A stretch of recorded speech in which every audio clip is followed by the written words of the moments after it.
Well, we've just come out of the hall where Kwasi Kwarteng, the Chancellor, has made his conference speech on a day when, of course, he announced that he was scrapping the 45p tax cut. I'm here with Tony Diver, the Telegraph's Whitehall correspondent.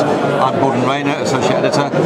Tony, so let's just start at the beginning. He started his speech by saying, "What a day.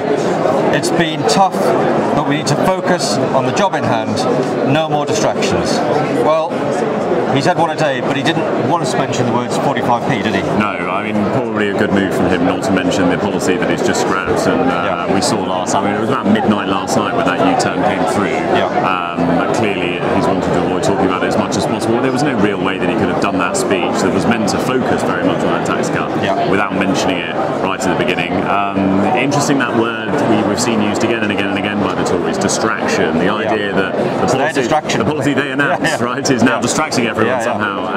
The policy that he sort of drew out of the hats, the white rabbit, out of the budget, is now quickly becoming a distraction. So they've binned it. But beyond that, I'd say from then on, the speech took pretty much the shape that we might have imagined. Yeah, I mean, there was no real new announcements. We wouldn't expect that. He can't start announcing things in the middle of a conference speech, especially not when they've just had a terrible day. So I guess it was more about tone than the actual content. What did you make of the tone of the speech and the way that he presented himself? I think a lot of these conference speeches are quite sort of bombastic. There's quite a lot of energy to them. The idea is to get the membership, party faithful, sort of going at the idea of these conservative policies. I don't think he really did strike that tone, actually. I thought it came across quite measured. There were a couple of moments in there. I mean, the slogan he has, "Get Britain Moving," he sort of built to a crescendo a couple of times, but on the whole it was pretty measured. I suspect that is linked to how the government is trying to portray itself at the moment, a government that is trying to calm the markets, not try and spook them again, which is what happened 10 days ago. But I would say actually that atmosphere was mirrored in the audience as well. I don't know what you thought. He got quite a lot of claps. It felt a little bit as if there was somebody, a cheerleader in there, who was primed to clap at the right moments to get the audience clapping.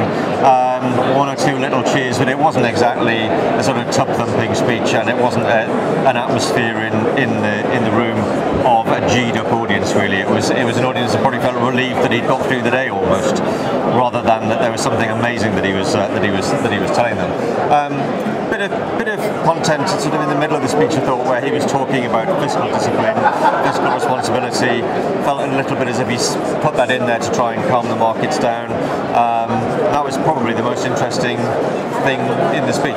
Otherwise, it felt a bit like he was repeating his mini budget just to a different audience, didn't it? Yeah, no, it did. And I think, the couple of moments that I picked out when the audience did get excited, and that was when he said he was unashamedly a low-tax, pro-business conservative, which is pretty par for the course, really, for a conservative chancellor. And the point when he said that the government wanted to cut some of those EU regulations, the expression he used, you want to review, reduce, and reform or something, or repeal. There was some sort of 3 R's that he had there, which did get a bit of applause, and you'd expect that from an audience of Conservative members.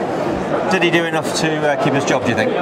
Well, there are already quietly rumblings going on. I've spoken to a couple of Tory MPs who, if not out on the record outright calling for him to go, they feel that perhaps he could be the sort of sacrificial lamb that Liz Truss gets rid of.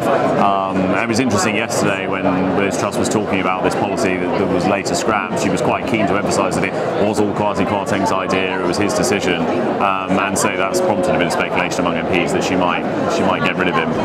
I think realistically it would make her look so weak to be sacking her chancellor 2 weeks into the job. Unlikely to happen, but there are certainly pretty grumpy Rishi supporters, Sunak MPs around this government centre.